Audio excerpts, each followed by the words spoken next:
माझ्या मतदारसंघातच नव्हे तर मी तालुक्यात पूर्ण काम केलेलं आहे. तालुक्याचं दैवत जे कोण असेल ते साहेब आहे. जेव्हा मी पोचू शकत नाही अशा ठिकाणी मी पोहोचण्याचा प्रयत्न केला. पण महिला ही सक्षम झालीच पाहिजे. तुम्हाला असं वाटतंय का लोकांच्या तुम्ही केलेली जी कामं आहेत ते तुम्हाला ती लक्षात राहतील? नमस्कार, मी योगिता. तुम्हा सगळ्यांचं आज एका छान अशा पॉडकास्टमध्ये मनापासून स्वागत करते. मी आज एका अशा व्यक्तीसोबत आहे, सामान्य गृहिणी, वागण्यात राहण्यात एकदम सामान्यपणा, आणि ग्रामपंचायत सदस्य, पंचायत समिती सभापती, आणि आता एका पुन्हा त्या पदासाठी इच्छुक असलेले उमेदवार. आणि मला वाटतं तरुणांपासून ते वयोवृद्धांपर्यंत परिचित असणारं नाव आणि सगळ्यांच्या तोंडात असणारं नाव.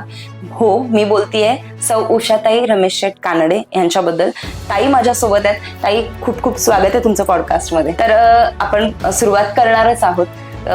काय सांगाल आपल्या मतदारांना आणि बघणाऱ्या प्रेक्षकांना तुमचा परिचय सगळ्यात आधी करून द्या. नमस्कार, मी सौ उषा रमेश कानडे. मी आता उमेदवार आहे राष्ट्रवादी काँग्रेस पक्षाकडनं. नामदार दिलीपरावजी वळसे पाटील साहेबांनी मला या ठिकाणी उमेदवारी दिलेली आहे. तर आपण पुढे जाणारच आहोत, पण त्याआधी मी जरा तुमच्या बालपणाकडे घेऊन जाते तुम्हाला. कसं होतं तुमचं बालपण आणि सुरुवात, राजकारणाची सुरुवात जी आहे ती तुमच्या माहेरी पार्श्वभूमी होती की इकडे आल्यानंतर ह्या सगळ्यात तुम्ही पडलायत? नाही, माहेरी तर राजकारणाची पार्श्वभूमी नव्हतीच. माझं बालपण अगदी छान तिथे गेलेलं. लग्न झाल्यानंतर इथे राजकारणाची पार्श्वभूमी इथूनच सुरुवात झाली माझी. आणि 2013ला या ठिकाणी मला बिनविरोध ग्रामपंचायत सदस्य म्हणून काम करण्याची संधी मिळाली. म्हणजे राजकारणातलं पहिलं पाऊल 2013 सालचं. ओके. मग इथे आल्यानंतर असं दडपण आलं होतं की घरचे तर सगळे राजकारणात आहे, गावात एक प्रसिद्ध कुटुंब, आपण ज्याला म्हणत नामांकित कुटुंब, त्या कुटुंबाला एकदम मान वगैरे, सन्मानाने सगळं गाव त्यांच्याकडे बघतंय, आणि आपण नव्याने याच्यात जाणं, किती तयारी करायला लागली या एका पदासाठी तेव्हा? तशी घरामध्ये चर्चा तर राजकारणाची नेहमी व्हायची, ती सगळं कानावर असायचं. तर त्यात विशेष असं काही वेगळं मला वाटत नव्हतं. पण तरी पण आपण जेव्हा सामोरं जातो तर थोडीशी त्या ठिकाणी दडपण असतंच. मग एक असं होतं ना, एक स्त्री जेव्हा काहीतरी नव्याने करू पाहतीये आणि कुटुंब पण सांभाळायचं असतं तिला, आणि एक जेव्हा पद आपण सांभाळतो तेव्हा आपल्याला त्या पदासाठी लाभ पण द्यायचा असतो. तर किती संघर्ष करावा लागलाय? खरं तर जेव्हा मी पंचायत समितीला निवडून आली, म्हणजे विजय झाला माझा, त्यावेळी माझा मुलगा फक्त 3.5 वर्षाचा होता. आणि खरं तर माझ्यासाठी ते खूप अवघड होतं. आणि आरक्षण ओबीसीचं आलं आणि मला सभापती पद मिळालं. तर 2.5-3 वर्ष मला ते पद सांभाळावं लागलं, म्हणजे काम करावं लागलं. तर त्यात माझं खरं तर घरामध्ये माझी सासूबाई असेल, जाऊबाई असेल, यांचा खूप मोलाचा वाटा ह्या ठिकाणी आहे. माझ्या मिस्टरांनी खूप साथ दिली आणि सासरे पण ह्या बाबतीत म्हणजे मला खूप म्हणजे पाठिंबा, त्यांचा पाठिंबा होता मला.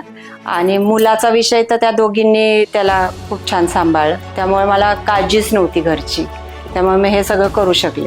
बरोबर. म्हणजे आपण म्हणतो की एक पुरुष काहीतरी करतोय तर त्याच्या सोबतीने त्याची जी अर्धांगिनी असते, खांद्याला खांदा लावून काम करणं. पण इथे आपल्याला जरा वेगळं चित्र बघायला, एक स्त्री जेव्हा बाहेर पडते घरातून तेव्हा पूर्ण कुटुंब तिच्या मागे सोबत असल्यावरती काहीही करू शकते. हे उत्तम उदाहरण तुमच्या बाबतीतलं असावं. तर आता तुम्ही ज्या पदासाठी उमेदवारी आहे तुमच्याकडे, इच्छुक आहात, काय नेमकं काम? कारण की बाहेर लोकांना असं वाटतं की निवडणूक झाली, विजय झाला की सगळीच कामं करायची असतात. लोकांना हे माहित नसतं की ह्या पदासाठी स्पेसिफिक ही कामं असतात. तर तुम्ही ज्या पदासाठी उभे आहात त्यासाठी काय नेमकी कामं आहेत? खरं तर नामदार साहेबांनी मंजूर केलेली कामं आणि जिल्हा परिषदेने जी काही कामं मंजूर केली, तर त्या कामाची एक देखरेख म्हटलं तरी चालेल, ती पंचायत समितीकडे असते. म्हणजे ते काम कसं होतंय, त्याची कामाची प्रत कशी आहे, किंवा मग कुठे काय गरज आहे, कुठे पाण्याचे प्रश्न आहे, मग ह्या गोष्टी आम्ही मीटिंगमध्ये चर्चा करून त्याला जास्त हे करतो की हे काम होणं गरजेचं आहे, आणि त्या पद्धतीने ते आमदार साहेब असेल किंवा मग जिल्हा परिषद सदस्य असतील यांच्याकडे ते देण्याचं काम आम्ही करतो. म्हणजे वेगवेगळ्या योजना सगळ्यांपर्यंत पोहोचवण्याचं हेही देखील काम त्याच्यामध्ये आहे. बरं, तुम्ही जेव्हा इथून मागे पदावर होतात, ग्रामपंचायत सदस्य किंवा पंचायत समिती सभापती, तर तुमच्या माध्यमातून कोणती कोणती कामं झालेली आहेत? पाण्याच्या टाक्या असतील किंवा रस्ता दुरुस्ती असेल किंवा मग त्याच्यामध्ये वैयक्तिक लाभाच्या योजना आम्ही त्यात ऍड करत होतो.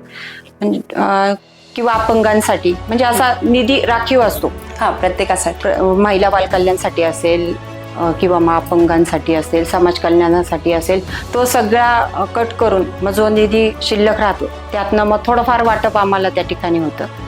मग तेवढं छोटी मोठी कामं करण्याचा आमचा मानस असतो एक. हो. तर असं म्हणतात ना की वर्ण निधी येतो तो लोकांपर्यंत पोहोचतच नाही, मग मध्ये हे सगळे स्वतः घेतात बाबा, हे एक असं लोकांचं असतं. तर यावर काय मत आहे तुमचं? हे कितपत योग्य आहे म्हणजे लोकांचं हे म्हणणं? नाही, आता हे स्वतः घेता हे तर योग्य नाहीच आहे, कारण जे काय आहे ती DBT पद्धत असते, त्याच्यामध्ये फक्त आपण काम सुचवायचं असतं, बाकी सगळं वरच्या लेवल म्हणजे जिल्हा परिषद आणि पंचायत समितीकडनं तो निधी ज्या त्या भागामध्ये वर्ग होतो. त्याच्यामध्ये असं नाही की तो पैसा आम्हाला स्वतःला आमच्या स्वतःकडे असतो की काय, असं काहीच नाही. आणि तुम्ही ज्या पदासाठी आता उभे आहात, तुम्ही तुमच्या गणासाठी एक ग्रामपंचायत म्हणून गावांसाठी काय वेगळेपण देणारे, काय योजना असणार आहे तुमच्या पुढे? आता सगळ्यात महत्वाचं ग्रामपंचायतीचं सगळं कामकाज पंचायत समितीला चालतं. हो. मग त्यांचा जो आराखडा असेल, तो आराखड्यामध्ये काही बदल करणं असेल किंवा त्यांच्या काही कमतरता असतील, मग त्याकडे खास करून लक्ष देणं. आता माझ्या मतदारसंघात टाकेवाडी हे गाव आहे, तिथे थोडीशी पाण्याची समस्या आहे, ते सोडवण्याचा सगळ्यात पहिला प्रयत्न राहील. आणि वैयक्तिक लाभाच्या योजना त्याच्यामध्ये साहेबांनी आपल्याकडे अनुसया उन्नती केंद्र मनसरमध्ये स्थापन केलेलं आहे. त्यामार्फत म्हणजे सर्वसाधारण महिलेला किंवा लोकांना तहसील कार्यालयात जाणं शक्य होत नाही किंवा मग ते करत नाही, घेत नाही त्या योजना. त्यासाठी साहेबांनी एक टीम तयार केलेली आहे आणि त्या टीममध्ये त्या बायका काम करतात. मग आमच्यासारखे त्यांच्याकडे कॉन्टॅक्ट करून ज्या काही योजना आहेत त्यांना देण्याचा आम्ही निश्चित प्रयत्न करतो. फक्त आपण फॉर्म भरून द्यायचा आहे, पुढची सगळी प्रोसेस अनुसया उन्नती केंद्राची सर्व टीम करते. त्यामुळे निश्चितच आपल्या तालुक्यामध्ये सगळ्यात जास्त जर काम झालं असेल त्यात संजय गांधी असेल, त्याच्यानंतर श्रावणबाळ असेल, अपंगांसाठी संजय गांधीचीच योजना लागू पडते. अशा ह्या योजना खूप छान प्रकारे आपल्या तालुक्यात आतापर्यंत झालेल्या आहे आणि त्याच्यात माझंही तेवढं लक्ष माझ्या गणामध्ये राहिलेलं आहे. म्हणजे तुम्हाला असं वाटतं का उमेदवार जेव्हा उभा असतो तेव्हा तो स्वतः एक सक्षम असावा लागतो किंवा त्याला सगळ्याची माहिती असणं पण तेवढंच गरजेचं आहे? फक्त एका पदासाठी उभं राहणं ही फक्त एक गोष्ट नाहीये, तर पूर्ण आराखडा हे सगळं त्या व्यक्तीला माहिती पाहिजे आणि मला वाटतं तुमच्याकडे तेवढा अनुभव आहे. हो. तर याचा तुम्हाला फायदा होणार आहे का? निश्चितच. आता 4 वर्ष जर मी ग्रामपंचायतमध्ये काम पाहिलंय, मग पंचायत समितीला गेल्यानंतर मला अजिबात अडचण आली नाही, कारण ग्रामपंचायतमध्ये किती विभाग असतात, कसं काम चालतं याची पूर्ण कल्पना मला त्या ठिकाणी होती. जरी मी एकदम सभापती पदावर जरी त्या ठिकाणी गेली असली तरी पण ह्या सगळ्या गोष्टी मला ज्ञात होत्या. त्यामुळे मला काही तिथे विशेष असं काही शिकावं लागलं नाही. आणि तुमच्या माध्यमातून महिलांसाठी काय अशी कामं झालीत की तुम्हाला एक स्वतःबद्दल असं वाटतं की अरे म्हणजे मी हे करू शकले याचा मला आनंद आहे किंवा मला अभिमान आहे? असं निश्चितच साहेबांनी एक महिला पतसंस्था मनसरमध्ये त्या ठिकाणी आहे आणि त्या पतसंस्थेमध्ये बचत गटाचं काम खूप मोठ्या प्रमाणात त्या ठिकाणी केलं जातं आणि त्या मार्फत आम्हा सर्वांना म्हणजे आम्ही जे कार्यकर्ते आहोत त्यांना काम करण्याची संधी मिळते. बायकांपर्यंत जाण्याला त्यांना बचत गटात भाग घेण्यासाठी वाव देत आहेत. तर हे सगळं करत असताना एक असं समाधान तुम्हाला कुठेतरी वाटत असेल, पण एका पॉइंट नंतर खूप कामं झाल्यानंतर आपण इतरांचे प्रश्न सॉल्व्ह करतोय आणि आपल्यासाठी थोडासा वेळ ठेवावा किंवा आता थकल्यासारखं झालं, असं कधी जाणवतं का? नाही नाही नाही, असं मुळीच होत नाही. कारण राजकारणाबरोबर समाजकारणाला पण खूप महत्त्व आहे आणि मी देते ते. आतापर्यंत आम्ही साहेबांच्या वाढदिवसानिमित्त त्या ठिकाणी कॅम्प घेतले होते, हेच योजनांचे अनुसया उन्नती केंद्रामार्फत. तर त्या ठिकाणी जास्तीत जास्त महिलेपर्यंत मला कसं पोचता येईल, मग ते कार्यकर्त्यांच्या मार्फत किंवा माझ्याकडे जेवढे कॉन्टॅक्ट्स आहेत तेवढे सगळे कॉन्टॅक्ट करून आम्ही त्या ठिकाणी इतका सुंदर कॅम्प घेतला आणि इतके जास्तीत जास्त लोकांपर्यंत मला पोचता आलं. याचा आनंद तुम्हाला म्हणजे खूप खूप. त्याच्यामध्ये मग हे सगळे आजूबाजूची गावं असतील, टाकेवाडी असेल, विठ्ठलवाडी असेल, नांदूर असेल, साकोरे असेल, एकलरे असेल, लौकी असेल, ह्या सगळ्या भागामध्ये काम करण्याचा मी प्रयत्न करते. चाची ठाकरवाडी त्यात जिथे व मी कोणी पोचू शकत नाही अशा ठिकाणी मी पोचण्याचा प्रयत्न केला आणि जास्तीत जास्त योजना घराघरामध्ये कशा जातील असा माझा त्या ठिकाणी प्रयत्न झालेला आहे. सो राज्यात राष्ट्रवादी काँग्रेस पक्ष हा सत्तेत आहे, त्यात तालुक्यात नामदार साहेब आहेत, तर सत्ता आहे, आपण त्याच पक्षाचे आहात, तर काय ह्याचा तुम्हाला काही वेगळा फायदा होणार आहे का? जो विरोधी जो पक्ष आहे ते ही कामं करूच शकणार नाही, अशी कोणती कामं आहेत का? आता साहेबांनी 35 वर्ष तालुक्यासाठी काम केलेलं आहे. अगदी 7 टर्म त्या साहेबांच्या या ठिकाणी झाल्या. साहेबांना तर निश्चित निधी कसा आणायचा, तो किती, म्हणजे त्याला आमदार निधीच्या व्यतिरिक्त ह्या तालुक्यामध्ये खूप निधी येतो.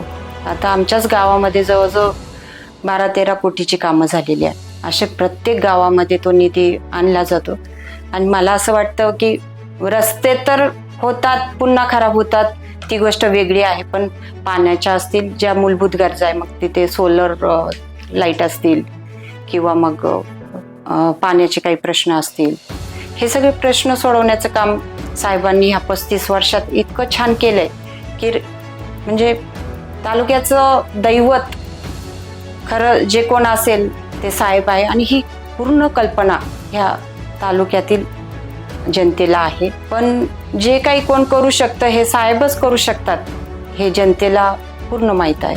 एक स्त्री जेव्हा राजकारणात उतरते ना, तेव्हा असं समजलं जातं की त्या स्त्रीसोबतचे म्हणजे अर्थातच त्यांचा नवरा असेल किंवा वडील असतील, सासरे असतील किंवा बाकीचं कुटुंब हे निर्णय घेत असतात, ती स्त्री स्वतः निर्णय घेत नाही. यावर तुमचं काय मत आहे? तुम्हाला असं कधी वाटलं का हा निर्णय मी घेऊच शकत नाही, किंवा तुम्हाला असं कोणत्या समस्येला तोंड द्यावं लागलं का याआधी? नाही, खरं तर ग्रामपंचायतीपासून माझ्या मिस्टरांनी किंवा माझ्या सासऱ्यांनी कधीही इंटरफेअर केलं नाही. म्हणजे जे काही निर्णय घ्यायचे ते तूच घ्यायचे, म्हणजे त्यांचे निर्णय तुमच्यावर लादले नाहीत? नाही, मुळीच नाही. आणि पंचायत समितीला एवढं मोठं पद होतं, हो, सभापती पद होतं, पण कधीही ते एकदाही माझ्या ऑफिसमध्ये आले नाही किंवा मग त्यांनी काय कामकाज चाललंय किंवा काय याची त्यांना पूर्ण गॅरंटी होती की ही ते काम सक्षमपणे करणार आहे. त्यामुळे त्यांनी त्या बाबतीत कधीही लक्ष दिलं नाही आणि मलाही तसं कुठल्या गोष्टीत असा निर्णय घेताना त्यांना विचारावं किंवा काय असंही मलाही नाही वाटलं. पूर्ण कॉन्फिडन्स मला माझ्या कामावर होता, त्यामुळे मी ते करू शकले. तुम्हाला असं वाटतंय का लोकांच्या तुम्ही केलेली जी कामं आहेत तिथून मागची ती लक्षात राहतील आणि लोक तुम्हाला याही वेळेस संधी देतील? निश्चितच लोकांच्या लक्षात तर राहणारच, कारण असं नाही की मी 5 वर्ष पद होतं आणि मग मी त्यात तेवढ्या पुरताच मी म्हणजे माझं कामकाज होतं असं नाही आहे. तर अजूनही आता 9वं वर्ष चालू आहे. 5 वर्षानंतर प्रशासक लागलं आणि प्रशासक नंतर आम्ही ॲक्टिव्ह राहिलोच आणि जी काही आहे लोकांचे सुखादुःखाचे असेल किंवा काही अडचणी असेल त्याच्यामध्ये सामील झाले. लोकांना अजूनही म्हणजे ते पद जरी गेलं असलं तरी पण लोकांच्या सोबत आतापर्यंत मी राहिलेली आहे. त्यांनी जर तुम्हाला संधी दिली आता, तर काय कामं, तुमचा काय कामाचा आलेख असणार आहे आणि काय कामं आहे डोक्यात की पहिली मला हीच कामं करायची? नाही, कामं तर होत राहतात आणि जी 5 वर्षात नाही झाली आहे ती कामं तर करायची आहेच आहे. आता जसं काम करताना लोकांची बरीच मोठी यादी असते, हो. हे करायचंय ते करायचंय, हे सगळं लक्षात घेऊन जी काही महत्वाची कामं आहेत त्याला पहिला प्राधान्य देणार. आणि दुसरी गोष्ट महिला सक्षमीकरण याच्याकडे माझा जास्त कल असणार आहे, कारण महिला ही सक्षम झालीच पाहिजे. आता खरं तर ह्या बचत गटाच्या माध्यमातून बऱ्याचशा महिलांना बँकिंगच्या ज्या काही स्कीम असतील किंवा बचत गटामार्फत काही प्रशिक्षण असेल त्या देण्याचा माझा प्रयत्न राहील. महिला सक्षमीकरणावर तुमचं काय मत आहे? म्हणजे महिलांसाठी काय आलेख असणार आहे तुमचा कामाचा आणि ते तुम्ही कसं काम करणार आहे महिलांसाठी? राज्य शासनाच्या आणि केंद्र शासनाच्या योजना, बऱ्याच काही योजना आहेत, त्या महिलांपर्यंत पोहोचत नाही. मग त्याच्यामध्ये त्या योजनांमार्फत म्हणजे बचत गटामार्फत जे काही प्रशिक्षण आहे पंचायत समितीकडनं, तर ते लघु उद्योगासाठी, तर ते महिलांपर्यंत पोचावं आणि ते प्रशिक्षण त्यांना मिळावं अशी म्हणजे असा माझा प्रयत्न राहील. आणि लघु उद्योग म्हणजे नेमकं काय असं? पंचायत समितीकडनं बचत गटासाठी खूप काही योजना आहेत. मग त्याच्यामध्ये लघु उद्योग महिला करू शकतात. त्या मग लघु उद्योगासाठी त्यांना प्रशिक्षण दिलं जातं. ते प्रशिक्षण आणि आता सध्या सेंद्रिय शेतीची खूप गरज आहे, तर ते सेंद्रिय शेतीसाठी एक गीर गाय, खिल्लार गाय असं घेण्यासाठी अनुदान दिलं जातं. ओके. आणि सेंद्रिय शेती करण्यासाठी अनुदान असतं. मग त्याच्यामध्ये ते गांडूळ खत निर्मितीसाठी बेड असेल त्याच्यासाठी अनुदान आहे. तर ते पोचवण्याचं काम जे आहे ते आपल्या मार्फत म्हणजे तुमच्या मार्फत होईल असं? तो मानस आहे माझा की ते तळागाळातील महिलांपर्यंत ते पोचलं पाहिजे. अगदीच. तर तुम्ही जेव्हा आधी पदावर कार्यरत होते तेव्हा मला वाटतं कोरोनाचा एक मध्ये कोरोना आलेला, कोरोनासारखा आजार आलेला, तर यामध्ये तुम्हाला काही त्याचा हे जाणवलं का की म्हणजे तुम्ही त्या माध्यमातून, कारण की काही लोकांनी असं केलं की एक त्याचा फायदा घेऊन लोकांपर्यंत पोहोचण्याचा प्रयत्न केला, पण तुम्हाला त्या कोरोनाच्या काळात काय अनुभव आला? नाही, कोरोनाच्या काळात निधी बंद झाला ही गोष्ट थोडी अलग आहे, कारण सगळा निधी जो आहे तो आरोग्य खात्याकडे जमा झाला. त्यामुळे आम्हाला जो निधी, जे काही निधी पुरवठा असतो तो कमी पडला. पण निश्चित त्या महामारीमध्ये पुण्याला मग साहेबांनी कोविड सेंटर अवसरीसारख्या ठिकाणी उभारलं होतं. मग पेशंटला जर बेडची कमतरता असेल किंवा मग रेमडेसिवीर सारखे इंजेक्शन असतील किंवा काही औषधं असतील, याच्यासाठी आम्हाला निश्चित त्या ठिकाणी काम करण्यासाठी म्हणजे काम करावं लागलं. आणि तुम्ही म्हणजे रुग्णांना मदतही तुमच्या माध्यमातून किंवा तुमच्या गाण्याच्या माध्यमातून झाली असं? निश्चितच. गावामध्ये पण असं एक हे होतं, ग्रामपंचायतीमार्फत ज्या काही समस्या आहे, मग कुठे ॲम्ब्युलन्स असेल किंवा मग पेशंट तिथे ॲडमिटचा विषय असेल, ही सगळीच कामं करताना आम्हाला पुढाकार घ्यावा लागतो. बरोबर. मग तुम्हाला ही जी निवडणूक आहे येऊ घातलेली, ती सत्तेची वाटते की विश्वासाची वाटते? मी सत्तेसाठी नाही, तर सत्तेसाठी किंवा राजकारणासाठी काम करत नाही, तर समाजकारणासाठी काम करते. आणि म्हणजे इथून मागच्या काळातही मी तेच केले आणि इथून पुढेही मी तेच करणार. आता आपण एक लास्टचा प्रश्न तुम्हाला विचारते की लोकांनी तुमच्यावर विश्वास ठेवून तुम्हालाच तुमच्याच सोबत का राहावं किंवा तुम्हालाच का मतदान करावं, याबद्दल काय सांगता? तर लोकांचा पण ठाम विश्वास आहे. आता गेले 8-9 वर्ष मी ज्या पद्धतीने काम केलंय, म्हणजे मी प्रत्येक माझ्या मतदारसंघातच नव्हे तर मी तालुक्यात पूर्ण काम केलेलं आहे. आणि त्याच्यामध्ये मी कुणाला माहीत नाही अशातला काही भाग नाहीये. सगळ्यांपर्यंत मी गेलेली, आतापर्यंत पोहोचलेली आहे. खरं तर इथून मागेही सर्वसामान्य जनतेने माझ्यावर जो विश्वास टाकला, त्या विश्वासामुळे मी त्यांच्यासाठी खूप काही करू शकले. आणि इथून पुढे तसाच जर विश्वास माझ्यावर टाकला तर मी अजून चांगल्या प्रकारे काम कसं करता येईल याच्यासाठी निश्चित प्रयत्न करेन. धन्यवाद. खरं तर या पॉडकास्टच्या माध्यमातून लोकांपर्यंत आता जाईलच की तुम्ही केलेली कामं किंवा कामाचे स्वरूप नेमकं काय असतं. आणि नक्कीच तुम्ही म्हटल्याप्रमाणे जनता, सर्वसामान्य जनता तुमच्यावर विश्वास दाखवेल. तुम्ही आम्हाला जो टाइम दिला त्यासाठी धन्यवाद. धन्यवाद.